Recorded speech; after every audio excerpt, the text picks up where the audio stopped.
নমস্কার বন্ধুরা, আমি অরুণাব। আমি হোটেল হিম শেল্টার চালাই স্পিতি ভ্যালির কাজাতে। আর আজকে হচ্ছে 1 জুলাই। তো আজকে জুলাই মাস শুরু হতে না হতেই একদম মেঘও চলে এসেছে। তো আজকে অ্যাকচুয়ালি কাল থেকে ইভেন কয়েকটা আমাদের হিমাচলের এখানের কয়েকটা ডিস্ট্রিক্টে পর্যন্ত অরেঞ্জ অ্যালার্টও জারি করা হয়েছে কাল আর পরশুর জন্য পার্টিকুলার, বিকজ মনসুন মানে এসে গেছে হিমাচলে। অলরেডি লোয়ার হিমাচলে অনেক জায়গায় আজকে বৃষ্টি শুরু হয়েছে। স্পিতিতে এখনও বৃষ্টি হালকা পাতলা মানে এরকম চলছে। এখানে মোস্ট অফ দ্য টাইম মানে এখানে বর্ষাকাল চললেও এখানে কিন্তু বৃষ্টি হয় না, খুব রেয়ার, খুব কম হয়, খুব কম সময়ের জন্য একটু হয়, বিকজ এই জায়গা এই রিজেন কিন্তু বৃষ্টির জন্য তৈরিই না কোনোভাবে। তো ওই কারণে এটা কোল্ড ডেজার্ট একটা এরিয়া, এই কারণে এই পার্টিকুলার স্পিতি ভ্যালিতে কোনো রকম বৃষ্টি হয় না।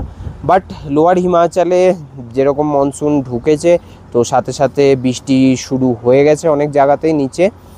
তো যারা এই রিসেন্ট এখন যারা ট্রাভেল করছেন, তো তারা আপাতত তো কোনো জায়গায় কোনো রাস্তা ব্লক বা এরকম কিছু কোনো খবর নেই স্পিতি ভ্যালির এই রুটে। তো বাকি মানে এখানে যে এবার কাল পরশুর মধ্যে যে সব আপডেট আসবে সেগুলো আপনাদের সাথে আমি শেয়ার করব। বাট আপাতত এখনও কিন্তু যারা ট্রাভেল করছেন তারা কিন্তু আরামসে ট্রাভেল করতে পারেন, কেননা কোনো দিকেই স্পিতির সিমলার দিক থেকে বা মানালির দিক থেকে কোনো দিকেই কিন্তু কোনো রকম রোড ব্লক নেই।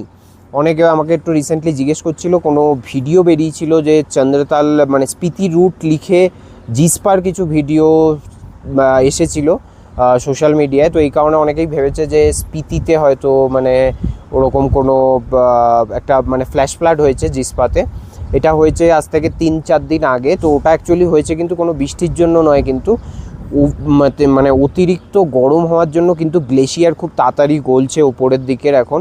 এটা ইভেন মানে আমাদের এই কাজা মানালির রাস্তাতেও দেখা গেছে যে গ্লেশিয়ার অনেক বেশি গলে যাচ্ছে তাড়াতাড়ি। এই কারণে মানে হঠাৎ করে ওই ফ্ল্যাশ ফ্লাড এসে গেছে জিসপাতে যেটা হয়েছিল। বাট এখনও অবধি বৃষ্টি মানে মনসুন কিন্তু এসে গেছে হিমাচলে, বাট কোনো রকম কোনো ডিসরাপশানের কোনো খবর নেই আপাতত। আর মানে লাস্ট কয়েকদিন যাবত যা গরম ছিল সেইটা অনেকটা ড্রপ হয়ে গেছে এখন হিমাচলে, কেননা এখানেও মানে গরমের জন্য লোকে খুব অস্বস্তি ফিল করছিল। আর এই আমাদের স্পিতি ভ্যালিতে তো রোদ্দুরের এমনি তাপ বেশি থাকে নর্মালি, সাথে গরম মানে রোদ এত ক্লিয়ার ওয়েদার থাকায় রোদের তাপ আরও বেশি ফিল করা হচ্ছিলো সকালবেলার দিকে। তো এই কারণে খুব গরম ছিল কয়েকদিন, তো ওইটা একদমই কমে গেছে এখন যথেষ্ট টেম্পারেচার মানে প্লিজেন্ট ওয়েদার হয়ে গেছে।